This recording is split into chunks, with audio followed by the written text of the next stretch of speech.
Have you seen me dice bag? The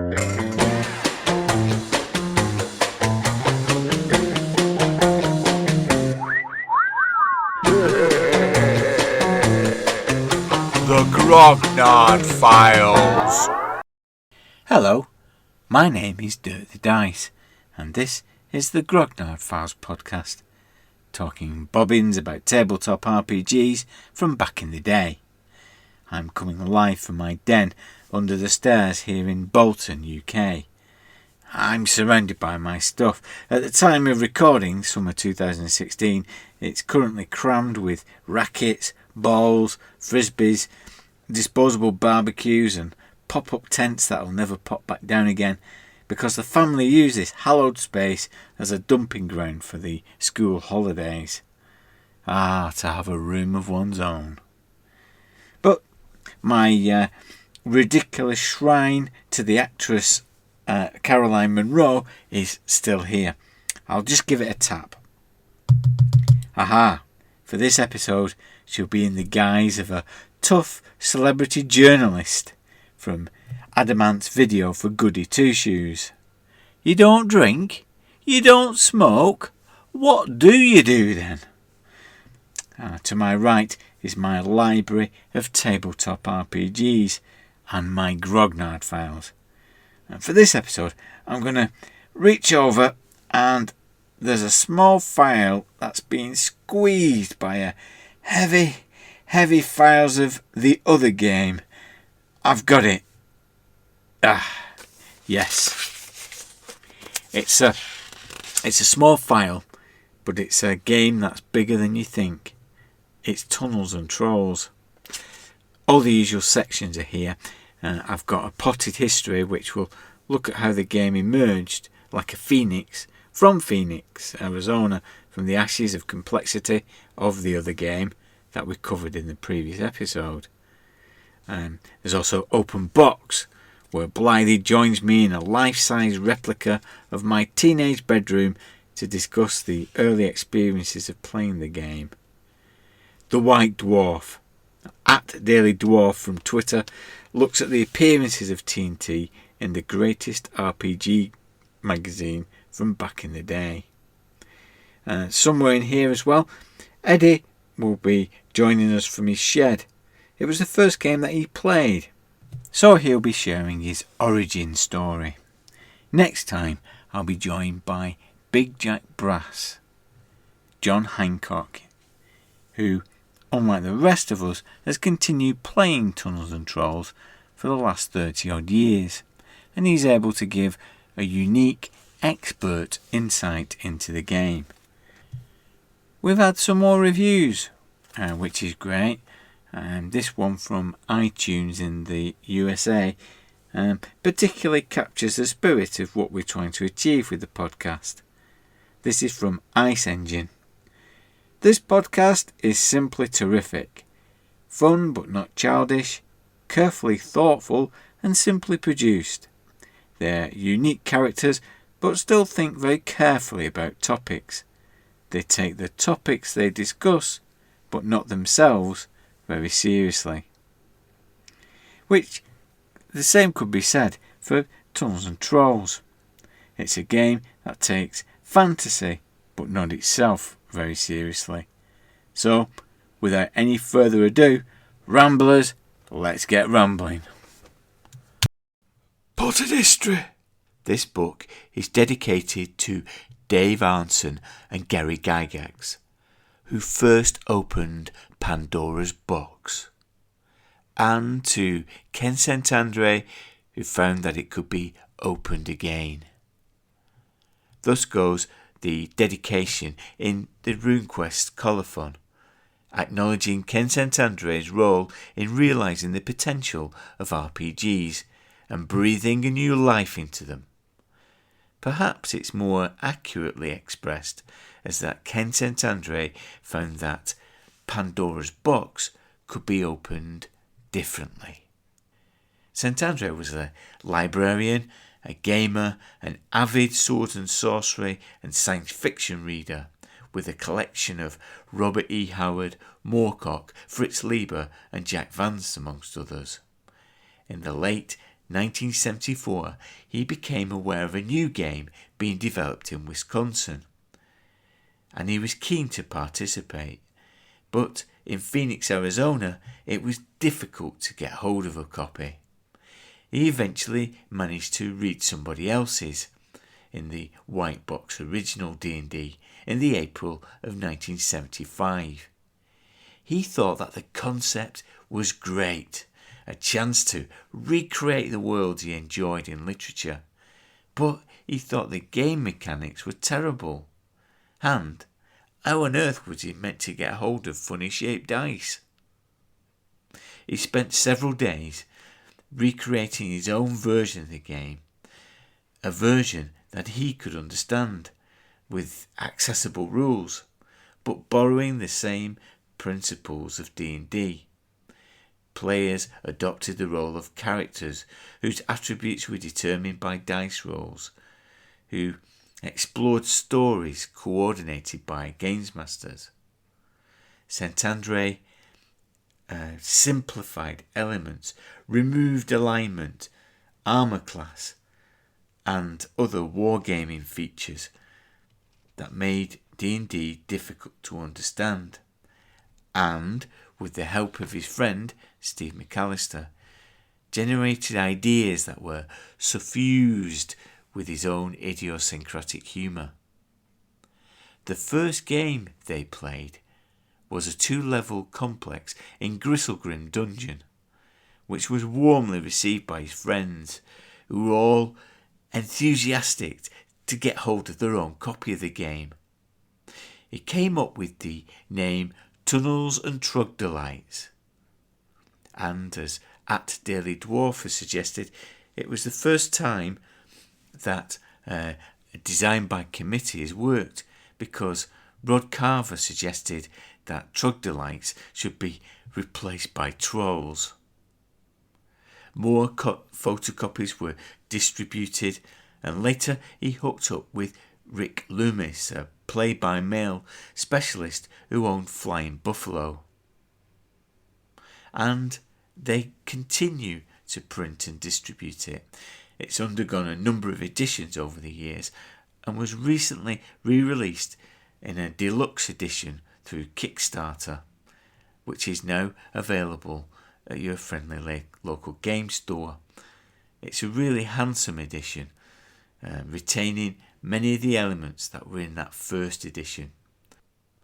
To my mind, it's worth it just for the grey call-out boxes, which are filled with great advice for games masters and players, which are applicable to Tunnels and Trolls and any game. Also, this deluxe edition retains that special element of Tunnels and Trolls, a special element that we didn't really appreciate, and that special element is a sense of humour. Open box! Hello there, Blythy. Hello, Dirk. So this is the part of the podcast where we get together and we go back to the time when we first started playing the game, or our first encounter of the game. Okay. And again, at great expense, to help us do that, I've recreated a bedroom. I've recreated my bedroom. It's impressive. Yeah, well, It's impressive. I've gone to a lot of effort. Your windowless bedroom. Windowless bedroom. This is the early day. This is the early days, isn't it? I did eventually climb the social ladder And got a window. And got a window. Yes. Yeah, You were upwardly mobile. It was the time of Thatcher, wasn't it? And Yeah. there you go. You're a living example of Thatcherism. You've gone from a windowless bedroom to one with a window. Yeah. Onward and upward. Yeah. I eventually got some curtains with white diagonal lines in, but in the early. But you were 25 then. By the time that you were given curtains, the greasy pole. By the time you got curtains, you were at least 25. I think maybe even 26. So I was in the middle bedroom of a terraced house, and it was an odd room, not least because it had lime green walls. It's got, as you can see, lime green walls, Yes. orange ceiling, Yeah. and apart from the bed, every other piece of furniture has been relegated from somewhere else in the house. So that right. chair you're sitting on, I don't remember that chair, but that was the Games Master's chair. It was an old church chair. Yes. It was really heavy Yeah. and uncomfortable to sit on. Mm. Yeah. And you had a skylight. A The only source of light was a skylight. Yeah. Felt like we were in a dungeon, actually, didn't it? It did.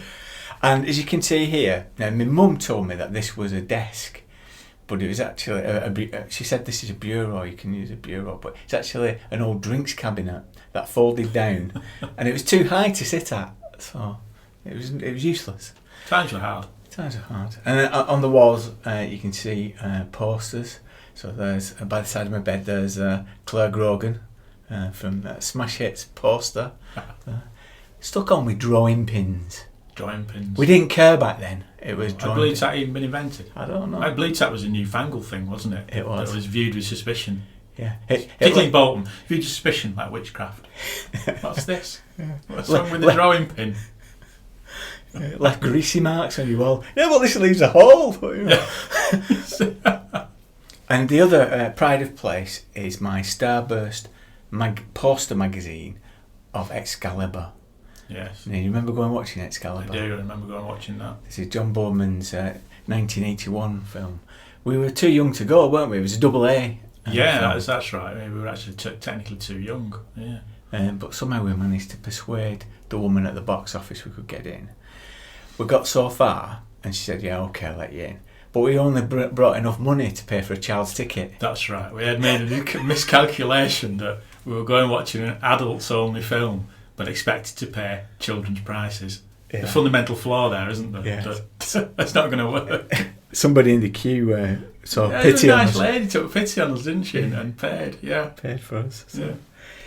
So this is a room where we played Tunnels and Trolls, because this was at a point where we were playing RuneQuest and Traveller fairly much on rotation. I think Simon had got advanced. Well, he Dungeons had, and Dragons. and that is one of the reasons that we ended up playing Tunnels and Trolls, because once again the Prime Directive kicked in, didn't it? It did. In that, I was in my eternal quest for a fantasy / sword and sorcery role-playing game. I couldn't buy D&D. I couldn't buy RuneQuest, so I had to go for something else. And Tunnels and Trolls was there as an option.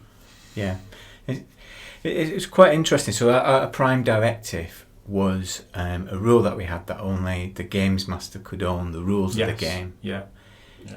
There was an exception though, wasn't there, with Tunnels and Trolls? Because I had it as well. It did. It became an exception. I think initially I bought it with a view to this would be my fantasy game.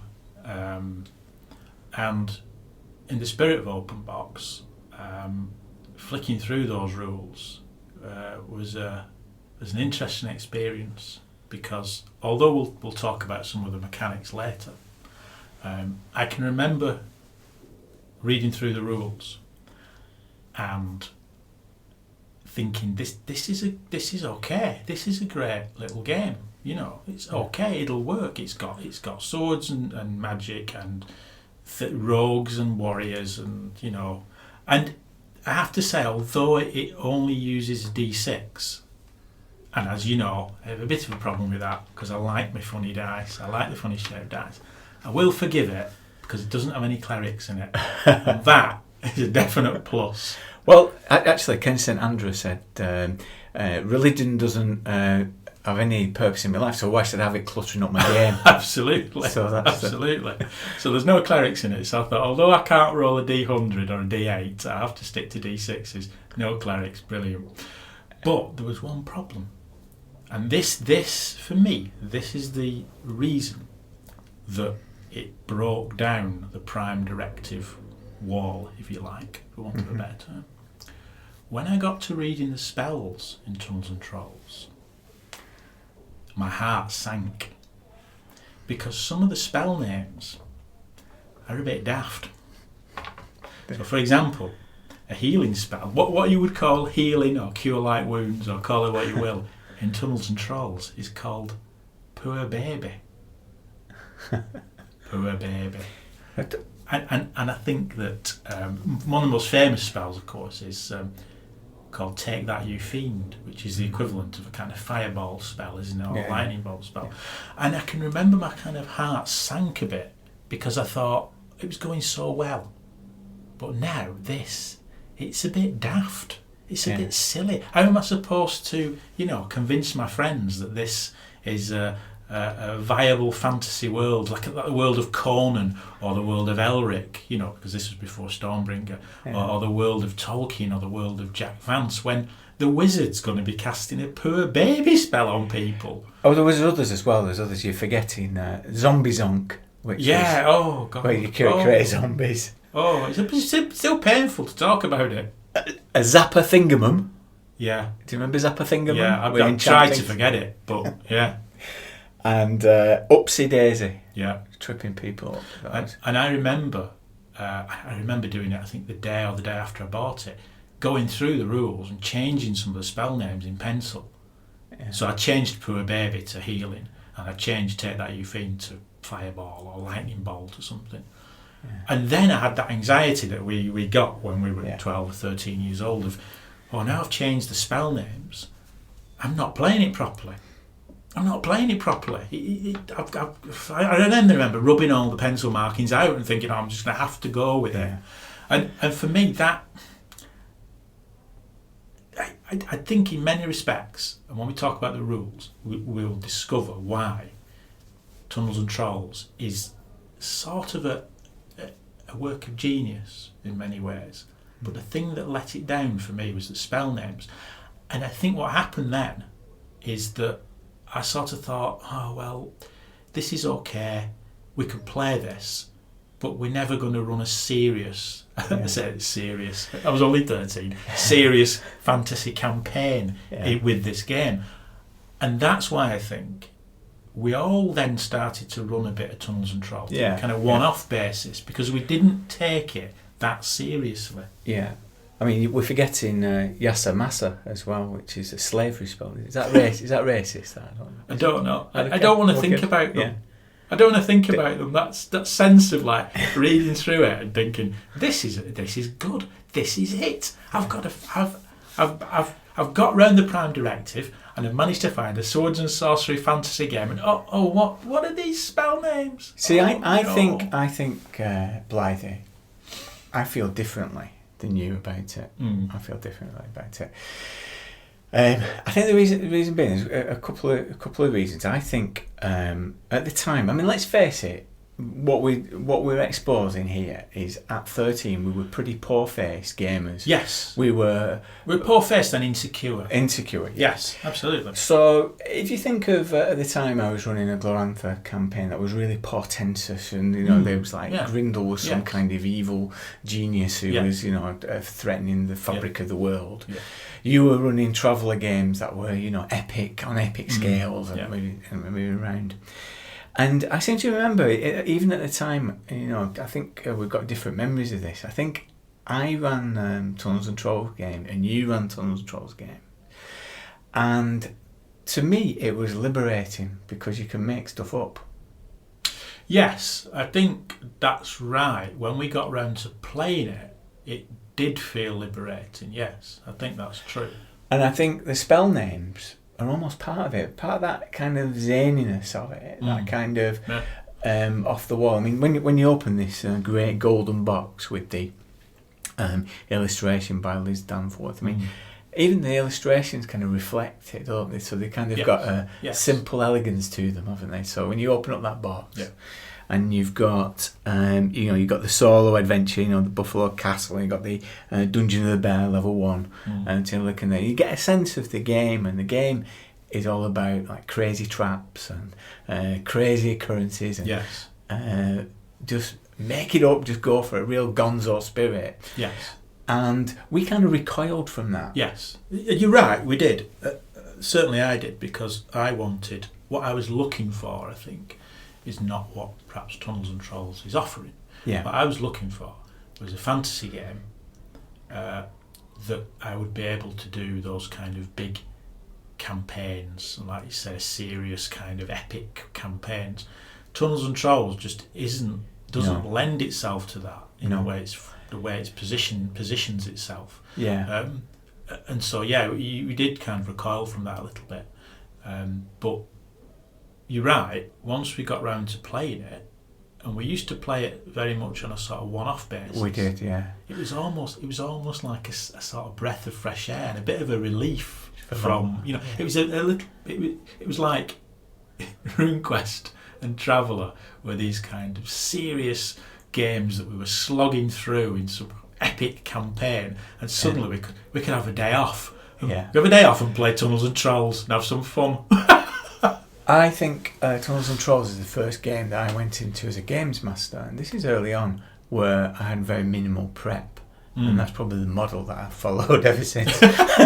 You know that because with RuneQuest, of course, you need to have, you know, your NPCs ready, and I think to make stuff up on the fly was difficult at that time, particularly when you were clutching onto things because you were insecure about it. I think Tunnels and Trolls was liberating, but even then, I think we were still uptight about it.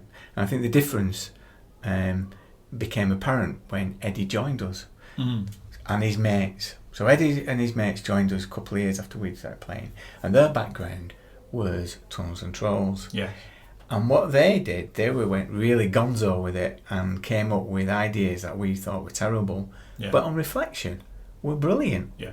So they came up, for example, with the Java Blast, you know, where they had javelins, a troll that could fire and they ported this into RuneQuest, hadn't they? Because they'd been playing Tunnels and Trolls, and they'd been allowed to have this javelin firing crossbow.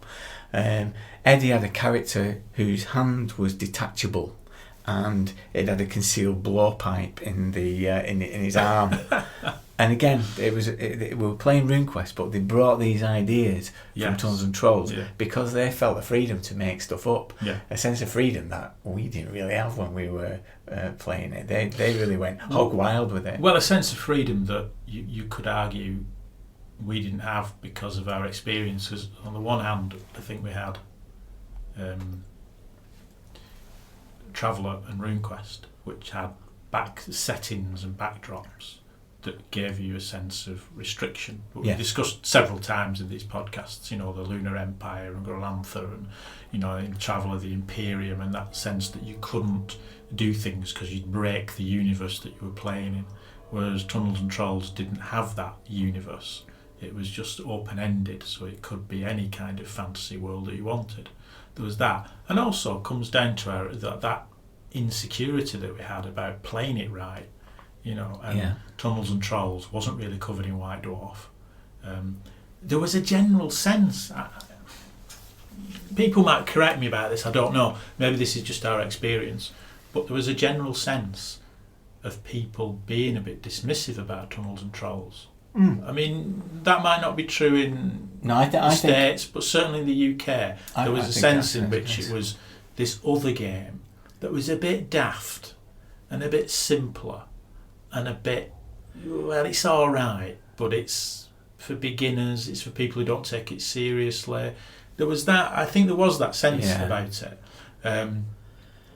So that played into it as well a little bit. I think so. But I think I think you're right. I think even at the time it was seen that, and I think that's why subsequently it's been recognised as an underrated thing of genius, you know, because you know it was an indie game before indie games were possible, because it allows that freedom. And I think the reason why we allowed ourselves the license to play, I'm going to use a phrase from cultural studies now. Brace yourself. Steady on. I know. Well, it has a bardic function, so like a bard. So what they say in cultural studies. Not a first edition D&D bard. No. I mean that is difficult. So bardic function is where, you know, comedians, jesters have a special license to poke fun at authority. So, you know, they draw a circle around them and they're immune from any insults because they've taken on the jester tone. So those funny spell names are precisely the thing that make it what it is, because it's saying, give me license in this world of tables and strict instructions that I'm going to do this a little differently. Yeah, there's no reference to being gentle but firm with players, is there? No, there isn't. In fact, the opposite. Just The make opposite. it up. Make it up. Yeah. And what's interesting about Tunnels and Trolls is that when you look at newer or more modern role-playing games now, I think they have much more of a debt to Tunnels and Trolls than they do to some of the other games that were around then. Yeah. Because more modern games have that kind of looser, flexible game playing, which is the direction role playing's gone in. So if you look back at when we started playing in the early 80s, there was that sense of Tunnels and Trolls, a game like Tunnels and Trolls. It's simple, maybe it's too simple. What role players really loved was D&D with its tables and its levels and its classes and its endless, at third level you get this ability, at fourth level you get that ability, but you do need a charisma of 18 to be this character and a strength of 14 to be that character class. You've got all those kind of complex rules that people clearly seemed to like back then. That seemed to be what role playing was all about. And people were sniffing about Tunnels and Trolls. But if you look at modern games now, it's quite the opposite, isn't it? Yeah. So, we've been playing Knights Black Agents, Numenera, games that the setting of those games is quite rich, but the rule system, it probably owes more of a debt to Tunnels and Trolls, or the ethos of Tunnels and Trolls in a strange way, than it does to some of the other games that are around then. Yeah, because it's all about simplicity, being able to improvise, and not being too worried about rules. Yeah. Which is what Tunnels and Trolls was all about back then. Yeah. Yeah, absolutely. And it's you could argue that it was the first role-playing game because it's the first one that shook off wargaming. Yes. Yeah. I mean, there is the thing. I think I'm right in saying that Ken St Andrew looked at D&D and thought, how can I make this easier? Yes, absolutely. And when you read it, it's a fantastic job of. That's exactly what he does. Well, it's interesting, isn't it? Because what Gygax, the path that Gygax went down, as we've discussed previously, is people are struggling with this. I'm going to give them more tables. I'm going to give them a random dungeon generator. Yeah. Because what they need is stuff to help them play this. Yes. What Kent St Andrew do? Well, I'm going to take a left turn here and take it right down. What is it that you actually need to play this? And I think that's where the beauty of the simplicity and elegance of the rules comes from when we come to look at it. I think a lot of the time with Tunnels and Trolls, and I've been experiencing this recently, I've been revisiting the solo games, that thing, so playing with myself in my room. It's taking me right back to being a teenager. Right back to being a teenager, yeah. And I seem to remember rebuying these when they came out in corgi paperbacks in the mid-80s. Yeah. And I went to college because I think they re-released them in the UK as paperbacks at the time when Fighting Fantasy had kind of took off and that kind of solo book phenomena. And I remember taking these to college, and it was my last thing before I went into deep freeze. Last gasp. Playing those solo games in college. Yeah. So. But the solo games are interesting as well, aren't they? In the sense that Tunnels and Trolls had a lot of solo games, but that's again, looking back, that's a good thing, isn't it? That's a good thing because it would have been interesting and enjoyable if D&D and RuneQuest had more, and Traveller had solo games. I know RuneQuest had a few, didn't they? But generally speaking, they didn't have solo games. Tunnels and Trolls did. So that's a good thing. But at the time, there was a whiff of, again, this isn't a serious game because it's for people who don't know any gamers. Yes. They're on their own. Yeah. They don't have a gaming group. Like us. Like us. Yeah. But there was that as well, wasn't there? There was a sense of, because it's for people, or it was almost like Tunnels and Trolls, that's the game for people who aren't in a gaming group and want to play on their own or something. Yeah. There was that, because there were that many solo games for Tunnels and Trolls. At least that's the way it felt at the time. Yeah. I think it's inaccurate, but there was that sense, I think. Yeah, You know, definitely. it's for lonely people. And of course, as we know, gamers are not lonely people at all, are they? Or I can send something over in our bedroom.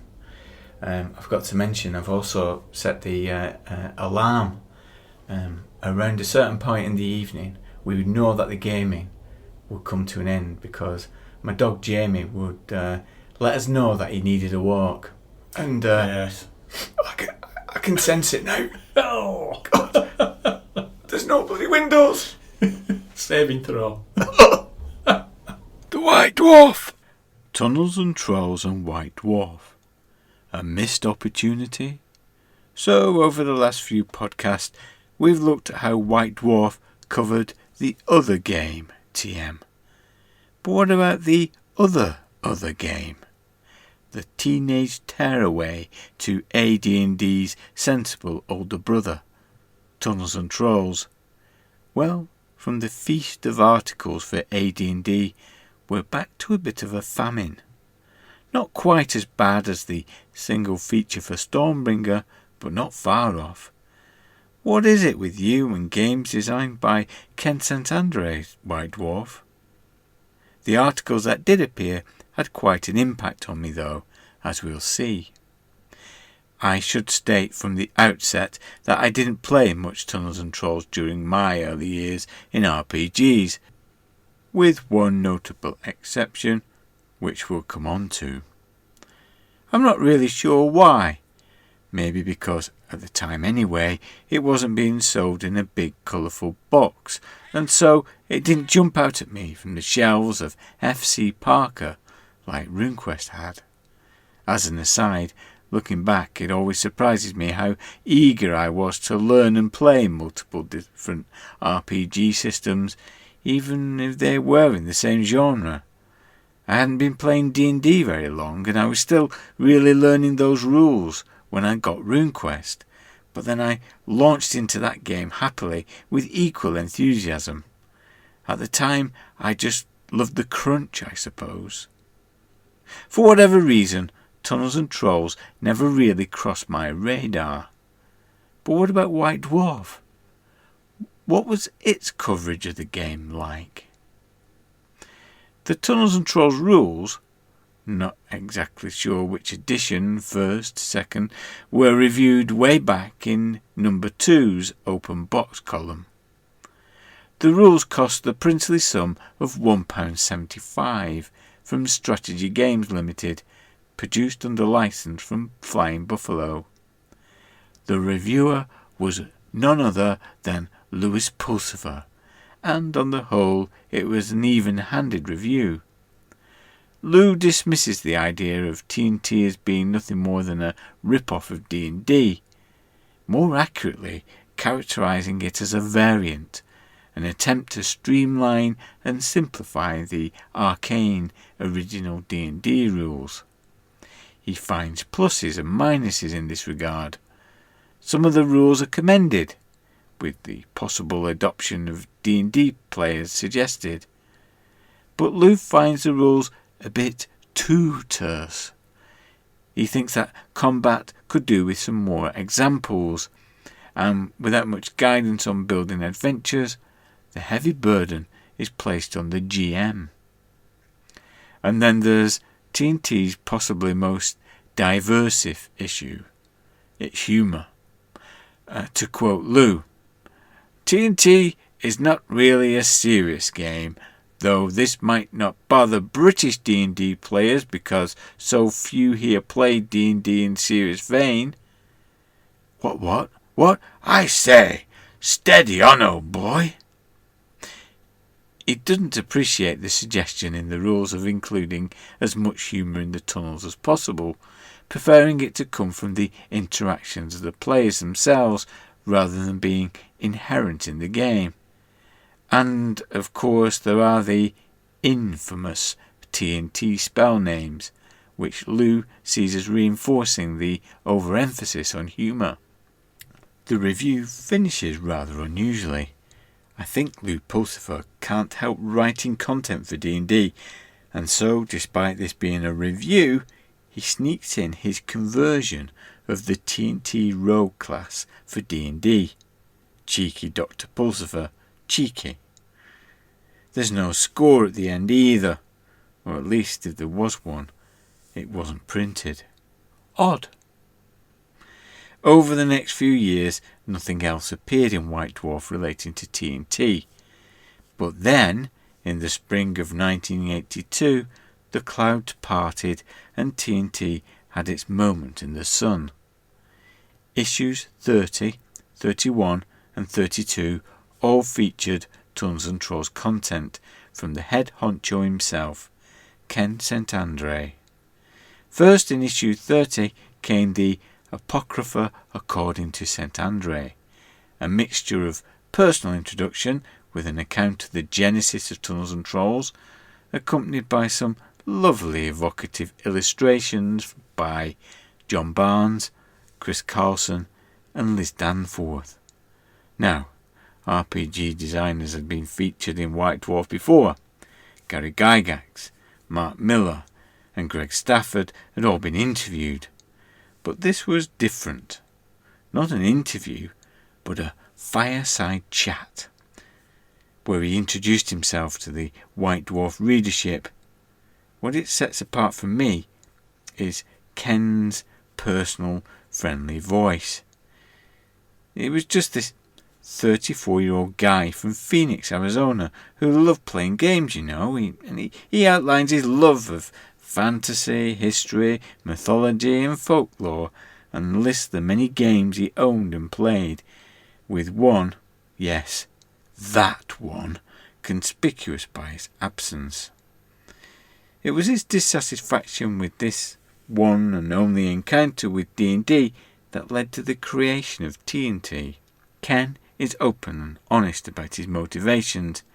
Having seen the rather garbled melange of rules that is the original D&D, I can see why he decided to try and write his own game.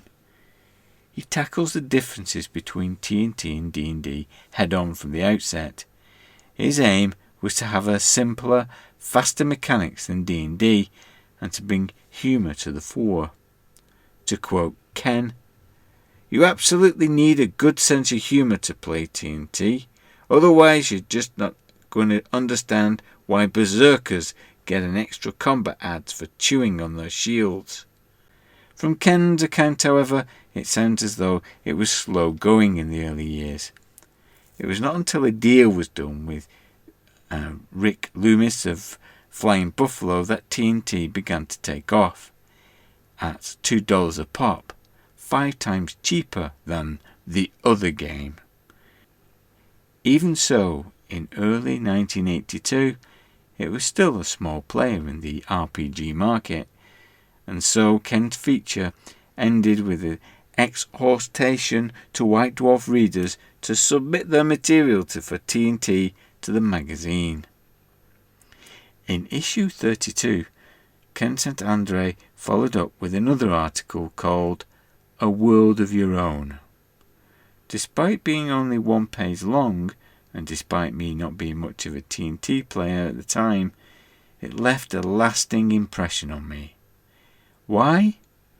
Well, the article basically outlined Ken's philosophy of gaming, which was very much an easygoing approach, endorsing the idea of players modifying the rules to suit their own playing style.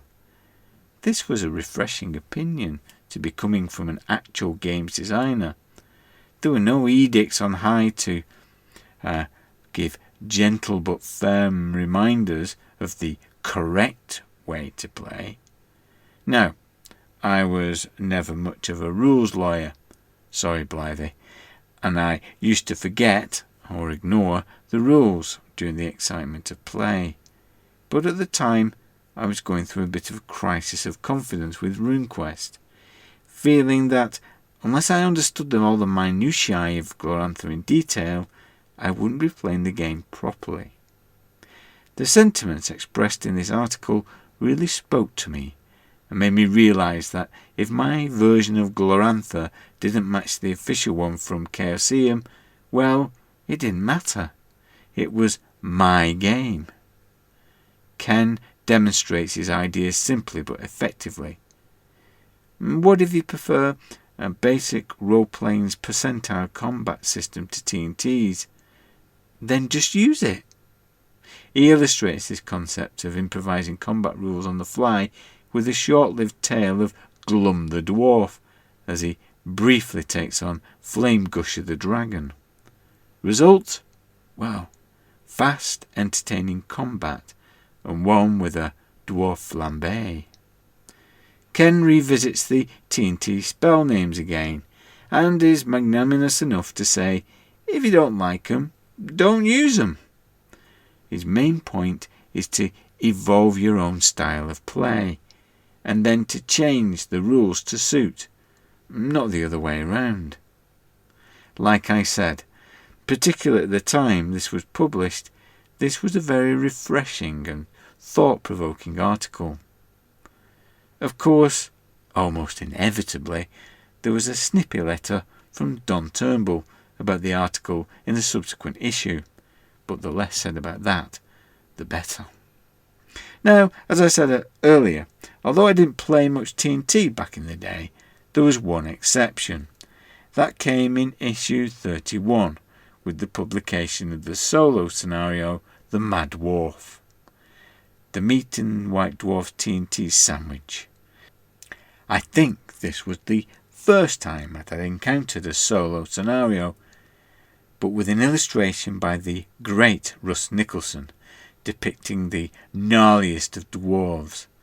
I couldn't resist diving in. Looking back, the only thing I can't fathom is what rules I used. As I say, I wasn't familiar with the TNT at the time. I suppose I must have used a kind of cooked up D&D variant. It's a short scenario, pretty tough in places, but it epitomises the Ken St. Andre's view that above all, gaming should be fun. The most memorable bit that really stuck in the teenage minds of myself and my friends was the encounter with the dwarven dancing girls. I can't imagine why. So much so that they cropped up as recurring characters in many of our games, even appearing in Traveller's Starport once. As I started writing this, I decided that I shouldn't rely on my memory, hazy at the best of times, but I should play through the scenario one more time. So I grabbed my TNT rules, yes, I finally got some, and I rolled up a character. Count Bronze, a grizzled human fighter, who then proceeded to stagger through the snow to that oddly familiar, strangely built building looming out of the storm. Well, he survived some banter with the eponymous dwarf, as well as some ropey old stew, but things took a turn for the worse when he decided to turn in for the night. Suffice to say that a lie down in the bed didn't really agree with him, and he ended the adventure considerably more vertically challenged than when he began it. A rather ignominious end, but at least he got to see the dancing girls. After these three features, and despite Ken St. Andre's call to arms, nothing else appeared in TNT in the pages of White Dwarf. There was a ZX81 program for TNT combat resolution in the Microview column, and a couple of reviews of Flying Buffalo products, but no more articles for TNT itself. Were none ever submitted, I wonder? Was the dominance of AD&D just too great amongst the readership?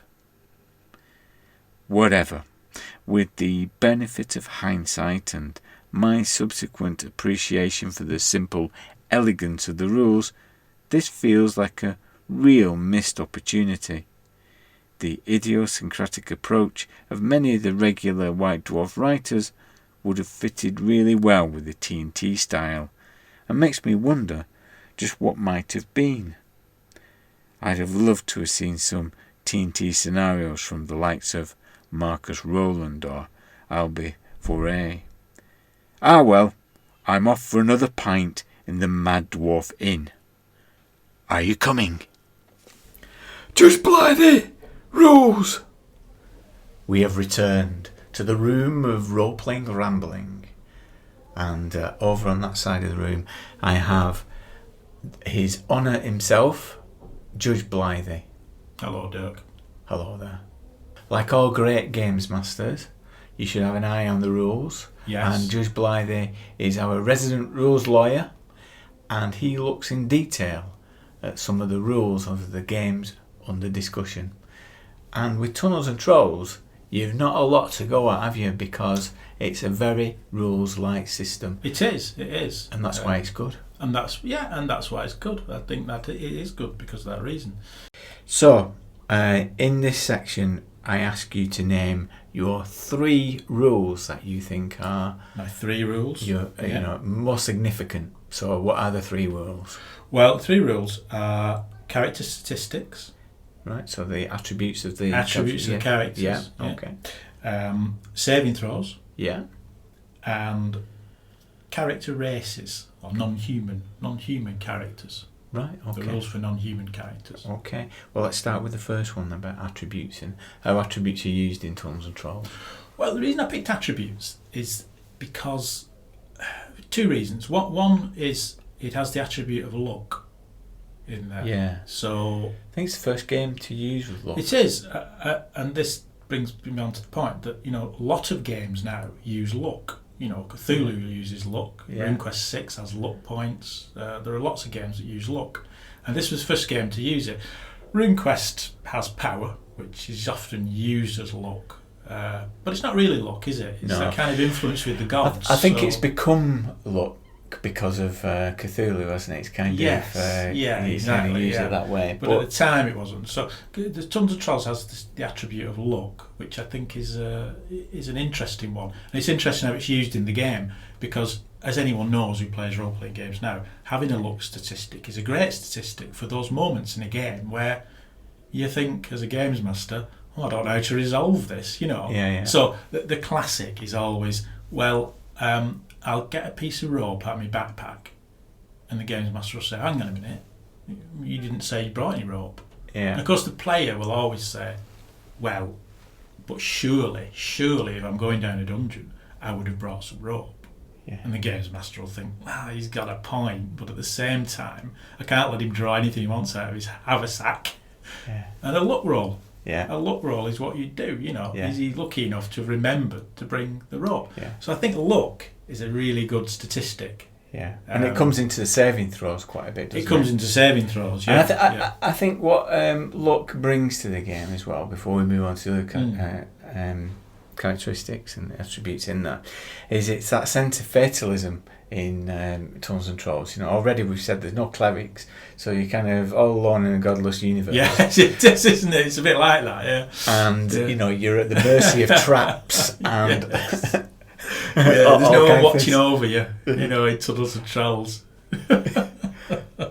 So I think luck's a good attribute to have. Yeah, it is. It makes sense. It fits in with the philosophy of the game, really, doesn't it? Yeah. So luck, but in broader terms, what's good about statistics in Tunnels and Trolls is that ultimately everything comes back to your statistics. So you roll your 3d6, you get your strength. They're conventional. Apart from luck, they're conventional statistics, very much like D&D. Strength, constitution, dexterity, IQ, intelligence, those kind of things. So there's nothing unusual about them in that sense. But what it makes it quite different is that in games like D&D and games like RuneQuest, there was always that thing where you would roll your stats and then those stats would generate bonuses. So in D&D, you roll a 16 strength and you might get a +1 to hit, +1 to damage. In RuneQuest, you have a strength of 15 and a size of 13, you get a d4 damage bonus. But if you've got a strength of 16 and a size of 16, you'll get a d6. What Tunnels and Trolls does, although there's a bit of that in that you get combat adds based on your statistics, but ultimately it all comes back to stats. So there's no sense in Tunnels and Trolls of thinking, do you know what, I've got a strength of 14, but I really wish it was 15, because if it was 15, I'd get all these bonuses.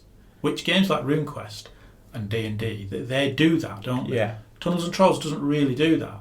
And what Tunnels and Trolls also does is when you go up the levels, it is a very simple system. As when you go up a level, you can add points to the stats, so your stats can go up, which allows you to sort of customise your character a bit, you know. Yeah. So unlike D&D, if you're playing a warrior in Tunnels and Trolls, you can decide, well, do you know what, when he goes up a level this time, I think I actually want to improve his intelligence a bit. Yeah. Whereas in D&D, you kind of straitjacketed a bit into, when you go up a level as a fighter, this is what you're going to get, whether you like it or not. Yeah. You don't have much choice in it. Not so much in later editions of D&D, but certainly in first edition D&D, you go up a level, this is what you're going to get.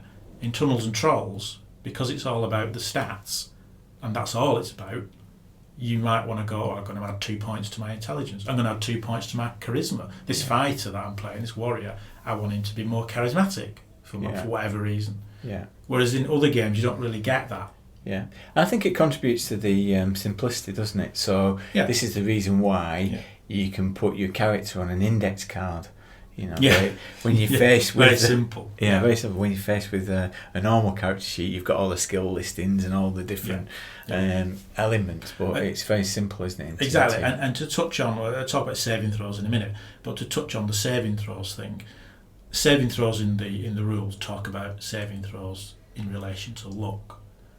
But you can use saving throws against any statistic. So again, you come back to that thing of, to use the D&D comparison, if you say in D&D, I want to kick this door in, or bend these bars, the old favourite, bend bars, you look at your strength, and someone says, oh well, you've got a strength of whatever, you've got such a percentage chance of bending the bars. In Tunnels and Trolls, the games master would say, right, well, I'm going to make this a level 3 saving throw, and you deduct your strength from the target number and try and roll over that on 2 dice. So the statistic has a very, very direct bearing on achieving what you're trying to achieve. Yeah. And having an extra couple of points on that stat would play into that. Make a difference. Whereas I think in some games it doesn't. I mean, I always felt with D&D that you rolled your stats, it generated all these bonuses, or didn't, depending. And then it was almost like statistics were left behind. So I can remember playing a game with Kevin, bring Kevin back into it. He played a paladin, and he lowered, the paladin had a very low intelligence of about 8. And it never really seemed to matter. It never mattered, because once you calculated all the bonuses, the statistics seemed sort of forgotten about. Yeah. But what's good about Tunnels and Trolls is that they're not forgotten about, because they lie right at the heart of everything that you're doing. Yes. And that's a great thing, you know. I really So do let's like stick with saving throws then. So just explain how these work. Well, the saving throws, you have, the games master decides on a level. So a level from 1 to, well, I think it's probably infinite, but say 1 to 6. And I think level 1 is 20. Yeah, yeah. And you deduct your luck from 20. Yeah. And or so whatever attribute you. Well, I think in the rules it talks about luck, but Yeah, yeah. you can extend it quite easily to any statistic. So you would deduct luck from, so if your luck was 15, you would deduct 15 from 20, 5, roll 2 dice, roll 5 or more, you make the saving throw. Yeah, and you roll doubles twice again. If you roll 2 dice, you roll it twice, roll double, you roll it twice. A second level saving throw is, I think, 25. So again, if you had a luck of 15, level 2 saving throw, you'd have to roll 10 or more, deduct 15 from 25. But you can apply those saving throws to any statistic. So you could say, right, I'm going to shoulder charge this door. And the games master might say, well, it's a fairly flimsy door. I'll say it's a level 1 saving throw. You've got a strength of 12, so 8 or more on 2 dice. And I think that's where that indie spirit comes in, isn't it? Because anybody who is familiar with Fate or with Numenera or these target numbers, it'll come into play. And that's what's fascinating to read Tunnels and Trolls now. Something that is a very, very old game that was brought in right at the beginnings of role playing, but that concept is present in lots and lots. Even 5th edition D&D has that, doesn't it? With saving throws, where you've got this target number and you deduct and use your modifiers. Yeah.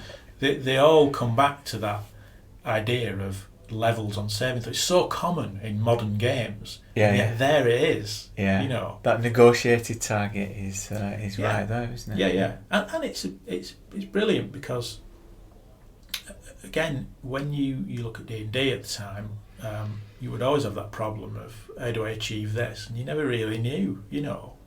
Yeah. You knew you could bend bars. You had a bend bars percentage. But when it came to other stuff, you just said, oh, I don't know. What do we do? I think we used to default to rolling under your statistic. I always remember doing that and sort of saying, oh, well, if it was a feat of strength, roll under your strength on the D20. So the higher the strength, the better. But that never felt satisfactory because you thought, but some feats of strength are harder than others, aren't they? Yeah. But that level saving throw, and it's brilliant because it's only, I think, a page in the rules, isn't it? Yeah. Is it a page or 2 pages? Yeah, no, it's a page in the rules. And you read that and you think, oh, this is brilliant. Yeah. This is brilliant. All you've got to do is, the player wants to do something, think to yourself, how hard is it on a scale of 1 to 5? Say, 1 being easy, 5 being really difficult. Pick an appropriate stat, deduct it, there's your dice, roll over it. Yeah. And even if Brilliant. even if it seems like an impossible number, the fact that you can roll doubles again. Absolutely, yeah. So there's still that element of heroic fantasy where you think it seems, it'd be a life and death saving throw. The chances are incredibly remote, but you roll 2 5s. You know, it's a 10. Roll them again. You know, and you could do it. Yeah. Brilliant, really. So simple, and it's sort of funny to look at Tunnels and Trolls and Dungeon Master's Guide and Player's Handbook. Yeah. Think, A few weeks ago. Look at all this. Look at all this, and yet this guy solves it in a page. Yeah. Amazing. It is amazing to think back. Again, we were a bit, people were a bit sniffy about Tunnels and Trolls. We definitely were. We were a bit sniffy about it. But looking back now, I wish I'd given it more attention. Brilliant. I kind of did when Eddie used to come with all these like wacky off the wall ideas. And it's from playing this, isn't it? Just going for it. Going for it. Yeah.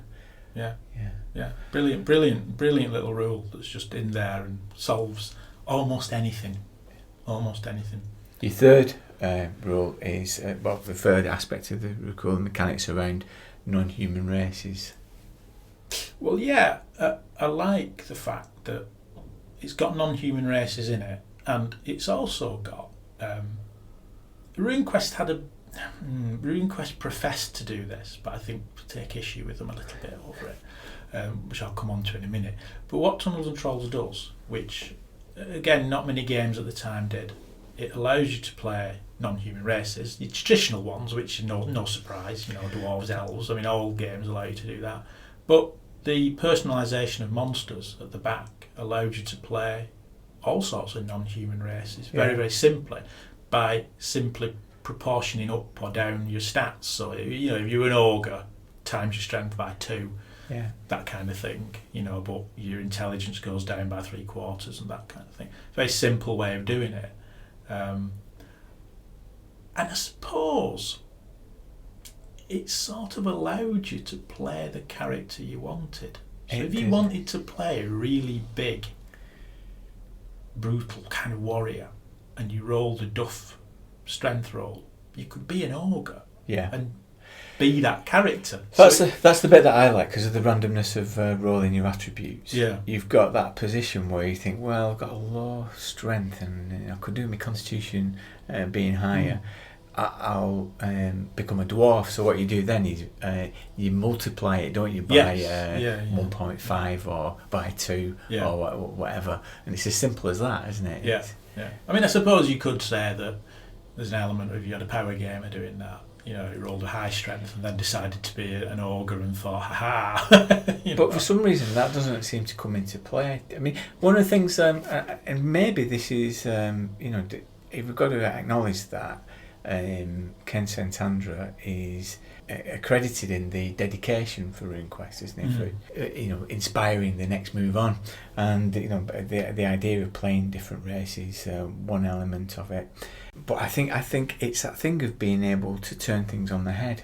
So the reason why it becomes interesting having playing Goblin is actually, you know, being the Goblin party waiting in the dungeon for the murder hobos to appear, you know, and having adventures in that. You know, you're the bad guys. Yeah, you know, you could play. You could play a little tribe of goblins. Yeah, you can, can't you? You can do things like that. And so those are the 3 things that you like about the rules. One element that you don't like. One element I was never keen on, and I think I'm right in saying that later editions have resolved this problem. But at the time, one thing I never liked was the fact that when a magic user or wizard cast spells, the cost of casting the spells came off their strength, their physical strength. Yeah. Which always seemed a bit weird. In the could have very butch. So to be a good magic user, you had to be like Arnold Schwarzenegger or something, or Lee Ferrigno, you know, that kind of really, really big butch. And you think it doesn't quite sit right with a wizard. You know, I mean, you can have big butch wizard, of course you can if you want, but it doesn't sit right with like the idea of some wizened old man with a beard or some frail character who's devoted his life to the study of magic has to be built like a brick outhouse to cast any spells. Never quite sat right with me. I suppose that's one way of looking at it. See, I didn't necessarily have a problem with it because you could see strength as being a kind of abstract quality as well, couldn't you? You can. So it's physical strength and, you know. But you think it'd be you say, I always thought if you want to do that, would it be constitution? So if it's physical energy, would it be it would cost you constitution points, not strength? Because strength feels more like a fixed attribute. I am this strong. Constitution feels more flexible because if you got ill or you exerted yourself, maybe constitution would drop.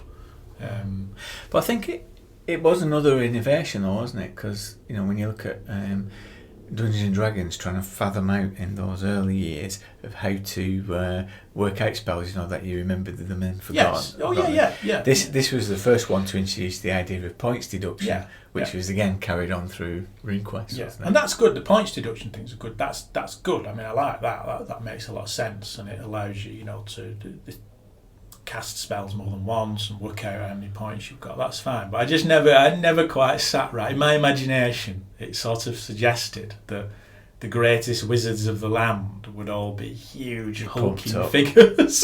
Just what? Hulk Hogan. Yeah, Hulk. Sylvester Stallone, Arnold Schwarzenegger, Dolph Lundgren. You know, with pointy hats on. Yeah, if you had to make Tunnels and Trolls the movie, they would have to play the wizards. And it just didn't. I thought, what? I think we should option that for you. Pitch it, put it into development.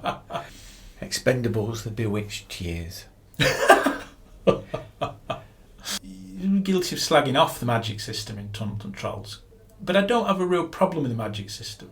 The spells themselves are good, and what's also good about it is that rogues, who are the equivalent of a thief in Tunnels and Trolls, can learn spells off magic users. So that idea that magic isn't the actual... I know in D&D thieves can use spell scrolls at high levels and all that, but it's not that idea that magic is the preserve of wizards.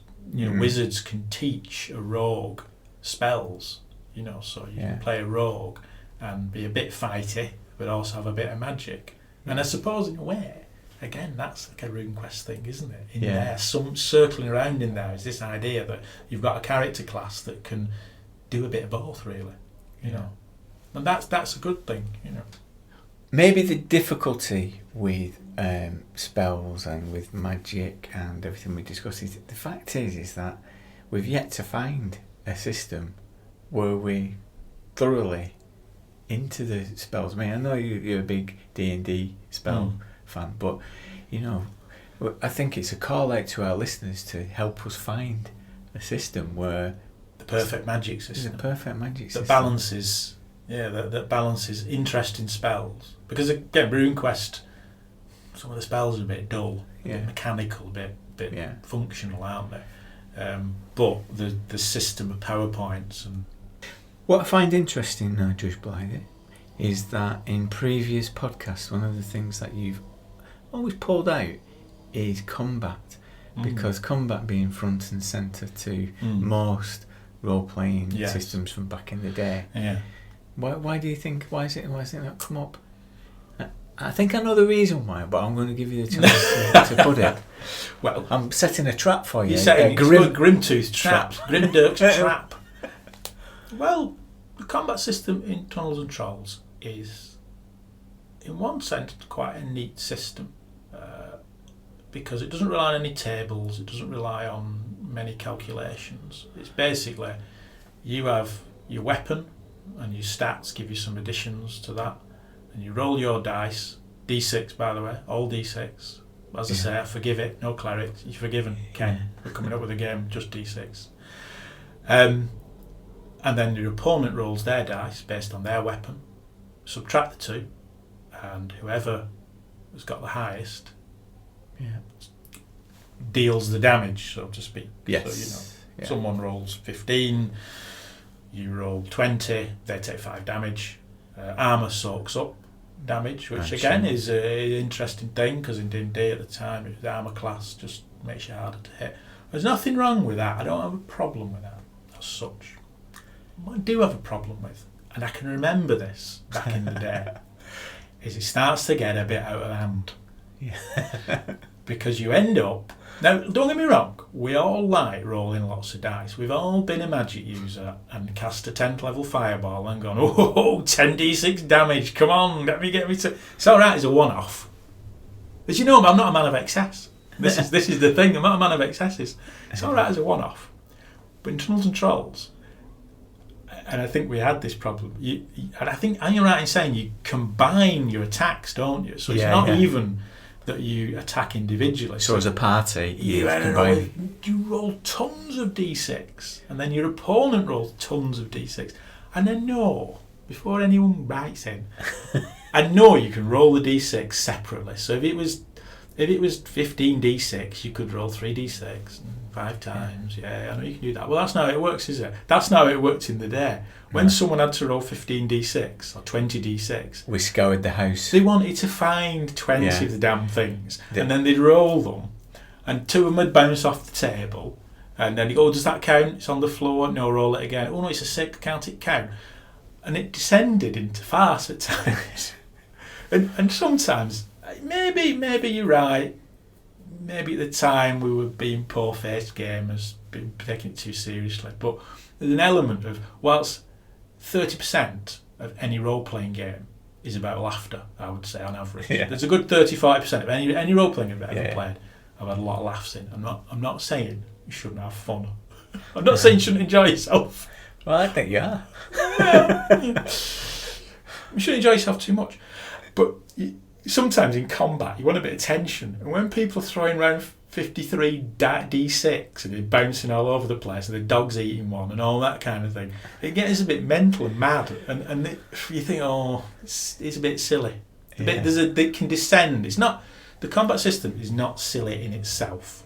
It's quite slick and quite a neat idea and clever, like a lot of Tunnels and Trolls is. Yeah. But there's that point in it where it can, if you allow it, get a bit crazy. Well, my mum and dad couldn't play Yahtzee for years because you'd stolen all the d6. But I think you're right in some extent. But I think it is kind of neat, and it fits in with the essence of the game. And one of the things that first drew me to Tunnels and Trolls was the exotic descriptions of the weapons. Oh yes, they're good weapons, aren't they? Yeah. Very educational, those. Yeah, we used to spend hours, didn't we, looking up, finding out. Before Google, we couldn't Google things. We had to look up in proper encyclopedias what a falchion was. And a flamberge. Yeah. You said, what's one of those? Man uphill. You know, Yeah. What It's very, very, very good. Yeah, it's possibly the greatest weapons list in any role-playing game, I would say. Yeah. You know.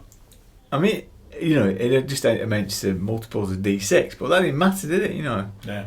The thing I didn't like about TNT, Okay. but in retrospect, I think is wonderful. Mm. Right? Okay. So I'm going back and put my rose-tinted glasses. Yes. Are taking me back to the 13. The thing that disappointed me, there's no bestiary in it. So there's no monster descriptions. No. When I bought, Yes. when I buy a new game, first thing I do is look at the monster descriptions. Yes. And look at where they are. You know, to get an essence and a feel for the game by how it's populated. But you don't get that in TNT.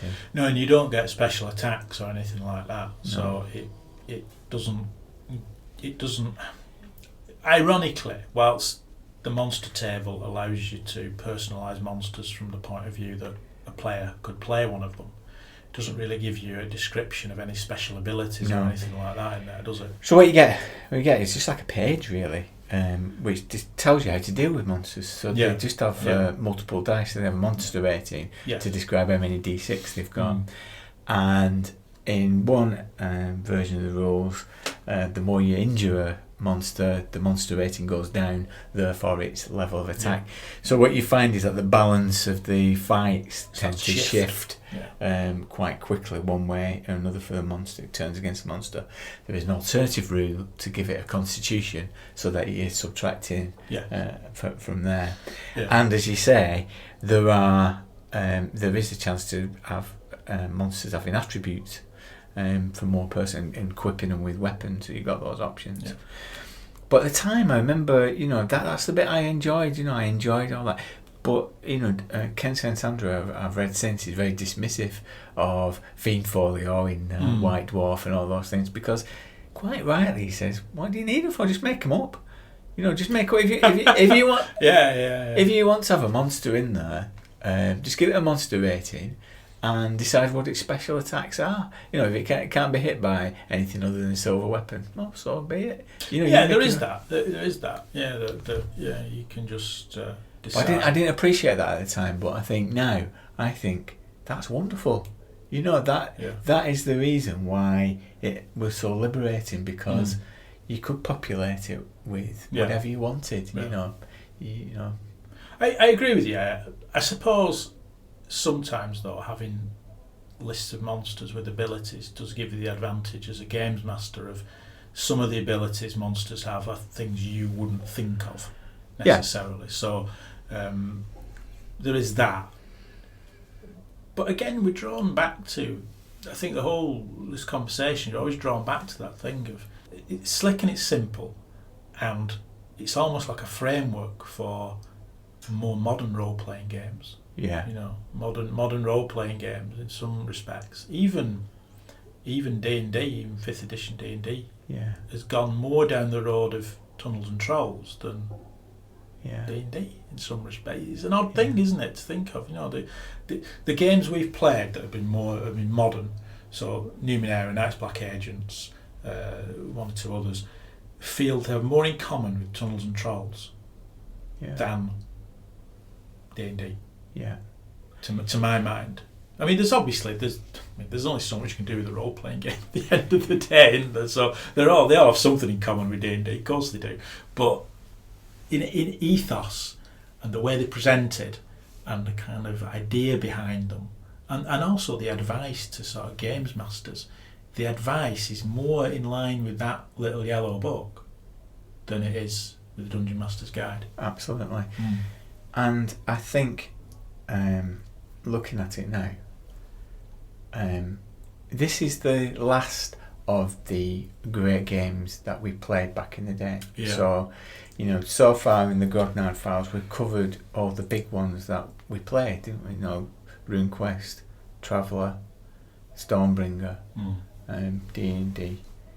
We came to this one last because our memories of it were kind of flavoured by this kind of we played it, but we didn't treat it with any reverence. Coming back to it, I realised that this is one of the great foundations Yeah, of role the playing. yeah, absolutely. Yeah. But it's a work of genius. Yeah, work of genius. It really is, because you look at it and you think, where would role playing have gone if Tunnels and Trolls hadn't been invented?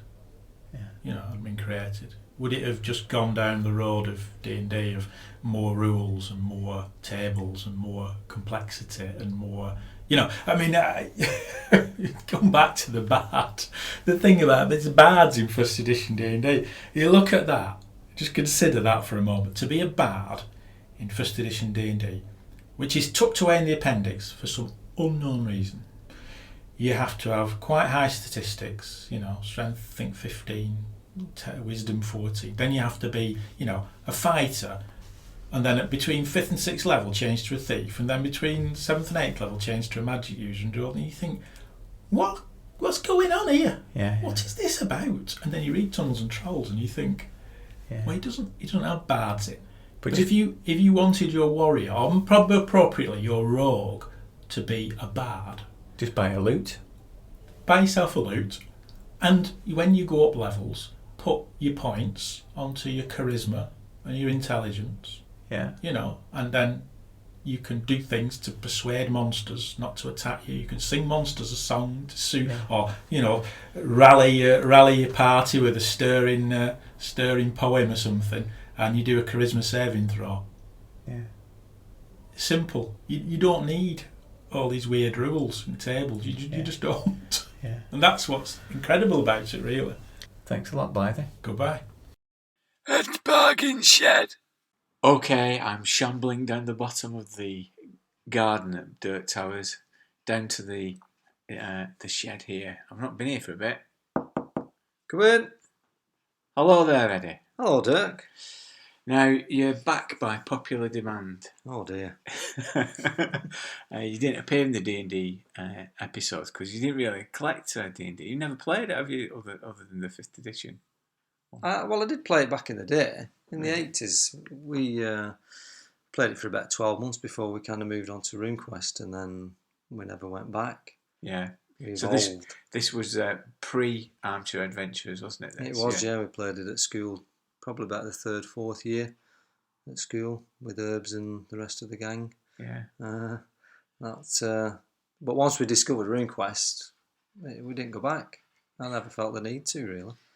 And because I think when we played the D&D 5th edition, it was really the first time that we played D&D together, I think. That's right, because we never did we? No. The Armchair Adventures never played Dungeons and Dragons. We played a bit of Tunnels and Trolls, but not much. Maybe very late on as a novelty game or something. But and a few other games, but we never played Dungeons and Dragons, did we? Well, the reason why you're here is because I know that Tunnels and Trolls was your first game. That's so right. Tell me about that first game. Do you remember it? Well, I don't remember the game, but I remember we played it in a classroom in school. This is the trouble of doing a nostalgia-based podcast with somebody who's got amnesia about the teenage years. But I think some of it is. I do remember playing it. I think we played it for about 12 months. I think because when we first started role playing, when I was in the 2nd year at the school. Now I've probably bored you with this tale before, and it's. When the schools in Bolton went comprehensive, we were the first set of mixed lads and girls that went to this girls' school that I went to, and so every year above me was girls. And I remember one assembly where we all sat there bored out of our heads and listening to Sister Barbara tell us rubbish, and a couple of girls got on stage and said, "Oh, they're running a Tunnels and Trolls club. It's all about fantasy fighting monsters and going down dungeons." And me and Herbert looked at each other and thought, "Oh, we'll have a go at that then." So the lunchtime we went along, and then we never looked back. But I don't remember the game. We must have played a game then, but I don't remember what game it was. But I think it was probably something that the girls had invented. It was Tunnels and Trolls is great for just drawing a dungeon on a piece of paper and just playing. And I think that's what we did for 12 months. Herbert would draw something, stock it with monsters, and we'd just go in and kill things. Yeah. That was it. I think what we've been talking about with Tunnels and Trolls is that it's that spirit of just making stuff up, isn't it? That's much more liberating than some of the other games that we played. Yeah, I think with being the first game at the time, I didn't know anything about any other games. I didn't know anything about role playing in general. So it was just a game that when they said you could, obviously we played board games, and when they said you could take this and just take it as far as you want, just reinvent another dungeon, add another wilderness adventure, and you can just replay it with a different scene, and it seemed fantastic to me. Whereas a board game, you just go round in a circle. Don't you? Monopoly, Cluedo, you just go round in a circle. You play it 3 or 4 times, and it's the same old. But with role playing, you just another scene every time. You can change it. It's just fantastic. What characterises your games as a player is that you kind of come up with quirky type of characters, and I know that in Tunnels and Trolls it really lent itself to doing that. One of the characters I remember you playing was a dwarf who was a mute, who had a fairy called Mouth who would do his talking for him. Yeah. So I think I'd completely forgot about that till you. I think you reminded me a few years ago about that, and I was quite amazed that I had some imagination back then. If you wanted to recreate Tunnels and Trolls experience now, you're going on eBay, what can you expect to pay? I think for the rule book, I picked up the rule book a couple of years ago, and I paid £8. Now I can't remember whether that was with delivery or not. It possibly did include delivery, and I think I'd expect to pay below a tenner for the rule book, and probably around about £5, maybe £5 to £10 for the actual games themselves. Yeah, they're all the original ones anyway. I mean, they're almost like fanzines, aren't they? Yeah, they're very amateurishly printed. Yeah, but for some people, if they played it back then, and it's great stuff. It's worth it. Yeah, it's quite a cheap game to get into, I think, even now. They're quite easy to get hold of, the rule books as well, aren't they? I got a set of the Corgi rule books. You remember they came out on the paperback? Oh yeah, yeah. I got reprinted them. Is that like the third reprinting or something? Yeah. I don't know, but I got a set of them, and that cost me £20 with about 4 solo games with it as well. Right. Yeah. So. Well, that's the same. I mean, I think it was like Naked Doom and Sorcerer Solitaire and it was like Death Trap Equalizer done. I think I played through a few of the solo books back in the day. That's the beauty about Tunnels and Trolls, actually. It does lend itself to the solo play. Yeah. It's quite easy to run on your own, isn't it? Yeah. And I think that's what helps it. I mean, this was pre-internet, mobile phone days. I mean, you couldn't even use your phone without your mum and dad moaning at you. So you had no contact with anybody else. So you could go off to your bedroom and play a game, and it was quite good. It's fantastic, Tunnels and Trolls, for that. Well, thanks for that then, Eddie. Until next time, see ya. No problem. See you then. See ya. There is no next bit. That's the end of the first part of the podcast on TNT. It's been a revelation rediscovering the rules and revisiting my opinion and realising what a positive effect the game had on my early years of playing. I visited Watson Hall, home of Big Jack Brass himself, John Hancock, and interviewed him about how he has been affected by some of the issues covered in this part of the episode. He stayed with TNT when many left it behind, so he's able to give an illuminating insight into the development of the game in the context of its different editions. I recorded it last week. It's great stuff, something for you to look forward to next time. The next episode will be returning to Traveller, specifically the Traveller Adventure, which we've just finished after 44 hours of playing it online. If you have any Traveller related questions to be covered in a special postbag with Blythy, then send it to thegrognardfiles.com or Twitter at thegrognardfile or dirtthedice@gmail.com. The Travel Adventure episode was requested by Patreon Fred Kish. The podcast will always be free, but the Patreon campaign has helped support the cost of the podcast and helps to fund additional projects. We've had our noses to the grindstone, producing the fanzine for backers only. If you'd like a hard copy of the fanzine when it comes out in November 2016, put your backing level to $3.50 per month before the end of September 2016. All patrons will have access to a PDF download, so if you'd like to chuck $1 into the beret, then please do so. Attendees at Grogmeet 16 will also get a copy.